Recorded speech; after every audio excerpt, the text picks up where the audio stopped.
So in this video, we are going to discuss the top 5 common mistakes that all these top players make. Now, I would like to make it very clear first up that these are not mistakes that they make often, but yes, there are some crucial points where they have made these mistakes and these mistakes have cost them the matches.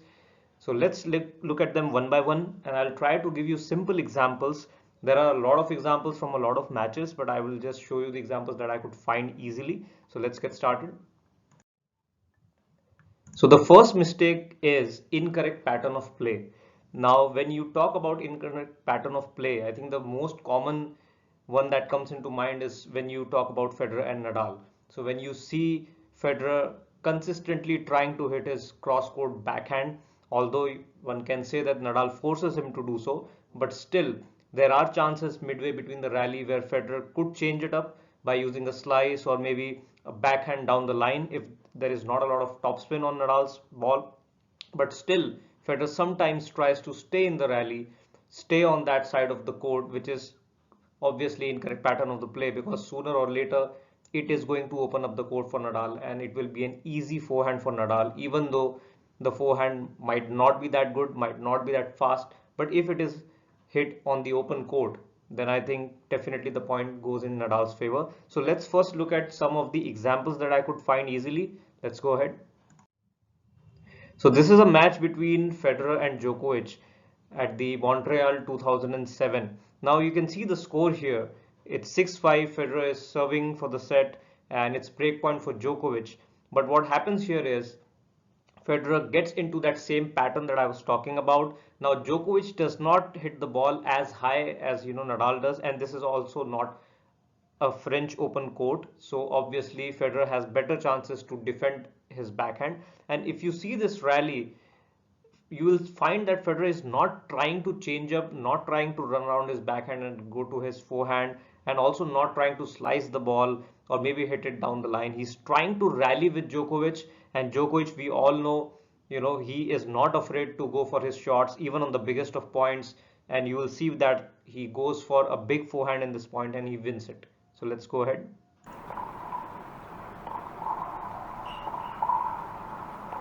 So that's a good shot from Federer, but now you see what happens. Now Federer is content.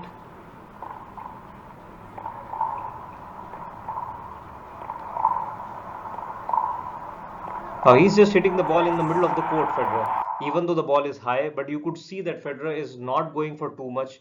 He's trying to play a safe point, and Djokovic, you can see he has got so much preparation. He's just giving himself so much space to hit into the open court, and he's not afraid to do that.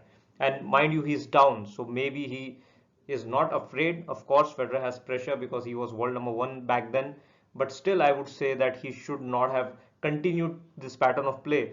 And I'll tell you why, because just before this point, actually Federer had 6-5 and an advantage, and he did the same mistake. He went for the same pattern of play, and there also Djokovic hit a winner, which will show that in the coming slides. So let's go ahead for now. Now again, this is the French Open 2007 between Federer and Nadal, and you can see that Nadal tries to capitalize on the same pattern of play, going to Federer's backhand all the time. And even though Federer was hitting his backhand really well in this tournament and in this match specifically, but again, when you have a chance, it depends on Federer's position in the court and also Nadal's position in the court. And you will see in this example that Federer just made one mistake, the one shot he shouldn't have hit at that stage of the point, but he did that and it gave an open court to Nadal. And we'll also analyze this point in the coming slides, but let's just first look at it. It's backhand to backhand rally. It's a forehand for Federer. Now again Federer, see, that's such a good backhand, and again this is the pattern that Federer should go for. And now let's see. Now Nadal knows what to do. He'll keep going on Federer's backhand. And now see, Federer is not in a good position. This is the mistake. Because Nadal keeps on waiting. He wants to know when Federer is in such a position that because Federer's backhand is hit from an angled position, if you see Federer is facing the crowd, he's not facing the court. So he has to recover after hitting the shot, and it's not that easy because it takes time. So when he recovers, and if Nadal sees that the ball is not too deep in the court, if it is set for him because he's standing on that side of the court, Nadal, that he doesn't have to move that much, he can simply hit a topspin forehand down the line, and Federer doesn't have that time to come back and get involved in the rally again. So that is where I think Federer has to understand, maybe, because not always he can go for a backhand down the line because there is so much topspin on Nadal's forehand that it's virtually impossible to go on each point. But that particular moment when you see that the position is not good, Nadal is standing there, he's waiting there, he's not moving into the middle of the court. He knows that Federer is going to again go to his forehand. Maybe that's the point where Federer needs to change it up by using a slice down the line, or maybe a backhand down the line, or maybe a backhand in the middle of the court but with a lot of topspin, so that at least Federer has time to get back into the middle of the court and stay in the point. Now let's analyze this point. So as you can see what I was trying to say, now Federer, if you see, is not in a good position. He's looking towards the crowd, towards the ground. He's not looking towards the court. And you can see Nadal, he's not moving to the middle of the court. He's standing right there. He knows that Federer will not go down the line because it's not an easy shot. So Nadal is standing there. Now he's just waiting. He looks like he's just waiting to see the quality of Federer's shot. If Federer's shot is deep enough, if it's good enough, Nadal will again go to Federer's backhand, which is a safe shot for Nadal. But if Federer's ball is a little short, okay, not too much, just by a little, then also Nadal has the opportunity to hit a forehand down the line, and it doesn't need to be a winner. It just needs to go in the open court with a lot of topspin, and it just takes time away from Federer. So you can see what happens. So the red line is what Federer should not do in this point. Yellow one, as I mentioned, if he hits it with a lot of topspin in the middle of the court, at least he gains some time to get back into the middle of the court himself. And the green one that I've shown with a different shape is basically the slice or the drop shot, which I'm trying to refer to, because you can see Nadal is so far back behind the baseline. Federer, if he hits a good slice or a good drop shot, then at least he stays in the point. But this pattern of play that Federer is playing here is definitely not, will never go in favor of him, and that is why we see most of the points, 60 to 70% of the points in this pattern of the play are won by Nadal. And Nadal uses this pattern of the play at the most crucial moments because he knows that this is the time where Federer will not take risks or Federer will not change it up, and that is where Nadal is so good. Now the second mistake that the players make usually is the approach.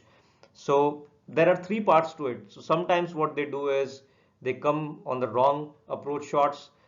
They want to end the point quickly. We have seen this a lot of times, specifically with Federer against Nadal, because he knows that he cannot rally for too long. Sometimes he comes to the net without a proper approach shot, maybe just slicing the ball and coming to the net, or maybe just hitting the ball in the middle of the court and coming to the net just to check if Nadal is able to hit the passing shot or not. And we see that 90% of the times Nadal is able to hit the passing shot. So that is also a point where the players have to understand that just by getting to the net might work with a lot of players, but not with the likes of Nadal or Djokovic or any other top 10 player, because they know they hit their passing shots very well, and because of the racket technology that they have, they can impart so much spin on the ball and yet keep that ball low towards the feet of the other players when they are on the net. So it's easier to hit passing shots nowadays as compared to like 20 years earlier. So this is one of the mistakes. And the other mistake with the approach is maybe to not stay for too long, or not wait for the other player to commit. That is also a point, because sometimes the approach shot is good, but then it is on the same side where the opponent is standing, so they don't have to move too much and they are able to hit the passing shot. So these are some of the approach mistakes, and let's look at them with an example. So here I would be talking about the same point that I just mentioned. This is US Open 2011, and you can see it's a tiebreak point. Nadal is leading in the tiebreak, the third set tiebreak, and you'll see that Djokovic is controlling the rally, but at the last moment when he tries to come to the net, because Nadal drops the ball short, Djokovic picks the wrong side. So it looks like Nadal is going to run towards the open court, but he doesn't. He stands his ground, and Nadal has done that a lot of times against Federer multiple times when he shows that he's going to run into the open court, but then at the last moment he stops, he stays at the same side of the court, and then he has the better chance of hitting the passing shot.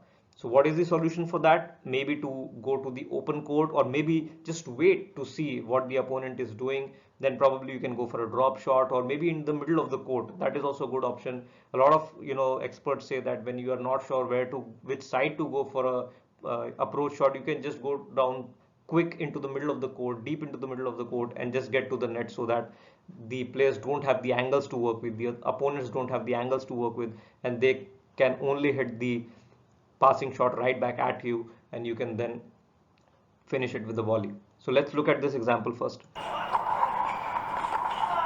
So you can see here Djokovic is controlling the point. Nadal is facing a lot of issues, defending from that backhand side. He's not getting that power. That's such a good shot, and you see here now Nadal stops, and then he's in business. Djokovic doesn't have time to recover. So that is one of the examples that I wanted to give.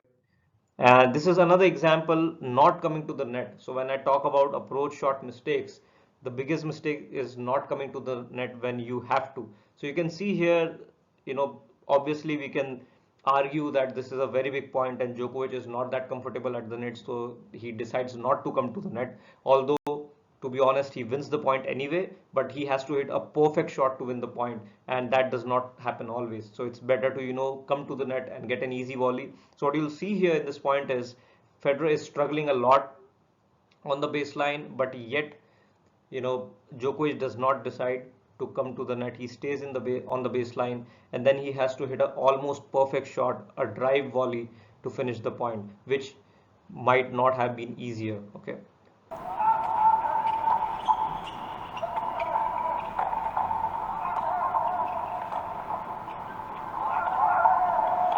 Now this is the point where Djokovic should come to the net. Federer is struggling so much, and see Djokovic has to hit such a perfect shot. I mean, it's not a percentage shot by any means, but still he makes it. But ideally, all the players should avoid this type of situations, and they should be probably present on the net to finish the points. So this is the same slide that I'm just trying to explain, that Djokovic here is in no man's land. Nadal looks like he's running towards the open court, but even if he runs towards the open court, if Djokovic's shot is hit with a lot of quality and not pace, but with a lot of topspin, it will give Djokovic the time to come to the net and probably finish the point from then on. But here the problem is, if Nadal stays at the same position, I mean, he has every chance to win the point, because Djokovic is out of position, he's in no man's land. Nadal just has to push the ball cross court. This is what happens on this point, and that is why Nadal is able to win this point. And this is the same thing. Federer, you can see he's struggling, but still Djokovic is kept on the baseline. He's just standing, waiting for Federer to hit something. Ideally, he should be standing at the net so that he can take it on a smash. And he doesn't even know at that point what would be the quality of Federer's shot. But you can see Federer is struggling so much. He's so far behind the baseline. It's highly unlikely that Federer will be able to hit a very, very good lob or a very good defensive shot. Now, number 3 is not waiting for the opponents to commit. I think I've already discussed this point, but let's look at an example. So you can see it's a very crucial point, and Federer is in control of the rally, and you can see here he doesn't wait for Nadal to commit. He decides that he has to hit a cross-court backhand, and Nadal is already running in that direction to cover that ball, but Federer does not wait. So the ideal situation here would have been Federer, because the ball was high. Okay, mind you, the ball was hit very high with a lot of topspin from Nadal. So Federer had the chance to, wait for Nadal to commit and wait for the ball to drop below, at least to the height of the net. And then he could have played a slice, a drop shot, or maybe decided based on Nadal's movement. But here Federer decides that he has to go for a cross-court backhand. And a lot of times we have seen, specifically against Nadal, because Nadal decides to run on one end of the court, and then if he decides to run on one end of the court and the ball is hit in that end of the court, he usually makes the passing shot. He's so good at making those passing shots. So it's very important to decide and to give it a little time just to see where Nadal is going, and then probably can go for the winning shot. So you can see here, I've just tried to explain that with the slide here. You can see why not hold the shot until Nadal commits? Now you can see here, it looks like Nadal is going to run in that direction, and the ball is quite high. It's almost shoulder height for Federer. So he can, afford to wait for a little while just to see where Nadal is going. And then I have, made the green lines with different shapes to display slice or drop shots. Both could work because Nadal is, running is far behind the baseline, and it's a very important point because you can see I think it's a break point, and definitely Federer should wait a lot in this scenario just to see where Nadal is going. You can see the red arrow, the red line. That is the shot which Federer should not hit because Nadal is already running in that direction, and that is what he does. And you see that Nadal is able to hit a good passing shot and win the game as well and come back into the set. So these small things do matter a lot because this was a set which Federer should have won. It is the first set. Federer had a break point at 5-2. He went for a fancy drop shot. He was not able to deliver that, but then it's 5-3, it's break point, and this shot, changed the match all around because then it became 5-4, 5 all, and Federer actually lost the set 7-5. So you can see 5-2 to 7-5, straight away 5 games lost. Now the number 4 mistake is playing defensive when up in the score. Now this is the most common mistake which all the players do. Maybe they become complacent, or maybe they think that they have a lot of chances, or maybe they think that they should, you know, be patient, maybe try different things, and this is what is not recommended, because when you are up in the score, probably, as we have seen with Nadal, with Djokovic, they usually do not give any chances to the opponents. But Federer, we have seen, and some of the other players, they become defensive. Maybe you can talk about Nishikori or all the other players. Maybe Tommy Robredo comes into mind. There have been a lot of matches where these players, have lost after having match points because they did not go for the shots, and the opponent was brave enough to, go for their shots even when facing match points, and that has changed the match all around. So when up in the score, let's say you have a break or you have an advantage or a break point on the opponent's serve, it's probably recommended to go for your shots, play aggressive, maybe go to the net just to see what happens, and usually you are able to win the point. But playing defensive when up in the score is definitely not recommended, and this is what my next example will show you. The same match that I was mentioning earlier, Federer versus Djokovic at the Montreal 2007 tournament. Federer was serving for the first set, 6-5 advantage, but Federer decided to play uh, the incorrect pattern of play, not trying to go for too much, hitting a very short backhand, cross court, where he could have maybe run around his backhand and hit a forehand into the open court, or maybe use slice, deep slice, or maybe come to the net, but he instead opted to stay on the baseline, and that is where Djokovic took advantage and went for the winner. So let's look at that example. So you can see 6-5 advantage, and you can see Federer is not going for anything much. He's just giving the shot to Djokovic, and Djokovic is looking so brave. He wants to finish the point. So the ideal way, if you can see that the opponent is trying to go for two big shots, if the opponent is hitting hard and you are not able to control the point, maybe it's better to use a slice just to slow down the pace, because we all know that Djokovic does not like the pace that much, and it will also give chance for Federer to come back to the middle of the court, and maybe then Djokovic hits a ball such that Federer is able to run around his backhand and use his forehand, as he has done in this specific match a lot of times, but not on that occasion. Now, number 5 and the last one for today is not letting the ball bounce on the smash. Now, again, this is one of the mistakes that we have seen Federer make a lot of times. The other players also do, but I just took an example of the top player because they also make these mistakes. And this has cost him a lot of matches, I would say, Federer, because I'll give you two examples against Nadal specifically at the French Open. The first one is the obvious one from 2005, where it's the third set, very important set. It's 5-4. Federer is serving to stay in the set, and it's break point or set point to Nadal. Federer hits a good serve, hits a good approach shot. Nadal, hits a defensive lob. Federer has to hit a smash. Now, the ideal way here would be for Federer to let the ball bounce, wait for Nadal to commit, and then hit the smash. But Federer tries to hit the smash, take the ball early. That is why not allowing the ball to bounce. But then then it depends on the quality of your smash. If you're not allowing the ball to bounce, it means that you are confident enough that you will finish the point there itself. So the smash has to be good. It cannot be in the middle of the court. If it has to be in the middle of the court, it has to be quick, and then your position has to be quite at the net so that you can finish up the volley. But if it's a normal smash, not with a lot of pace, player like Nadal will always be there and he'll always be able to hit a passing shot or cause trouble with that shot basically. So let's look at that example first. So now Federer is serving to stay. Good serve, good approach shot, and there goes the smash. Now it's a difficult smash, mind you. So that is why it's important for Federer to, allow the ball to bounce and then decide. Because now Nadal is back in the rally and he's not afraid to take chances, and you can see he wins the set.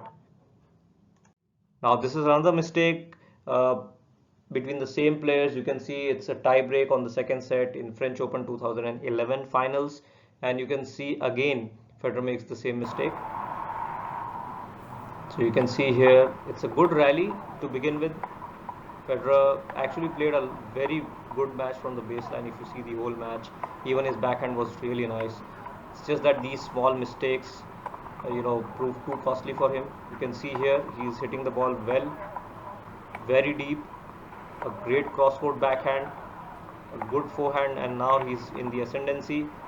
It's a good approach shot, comes to the net, and the smash is not good enough. Mishits the smash and then gets chance from Nadal. So maybe it's better to let the ball bounce, or if he has to hit a smash, he has to go for broke basically, because he cannot miss it that smash on such an occasion. If it's a normal shot, if it's a normal point within the set, if it's 2-all, 3-all, 4-all, it's okay. But if it's 5-all, 6-all, or a tie break, then it's better to wait for the ball to bounce. If you know that Nadal, the opponent at the other side of the court, is so good at defending, then it's probably better to wait for him to commit, or at least be better prepared with your own smash. So these are some of the points that I wanted to make. These are the 5 common mistakes that I found that all the big players make. It's not like Nadal doesn't make. I know that I have used most of the examples taking Federer, but it's not that the other players don't make these mistakes. It's just that I wanted to find these examples easily, so I found these here. So let me know what you guys think, and thanks for watching the video.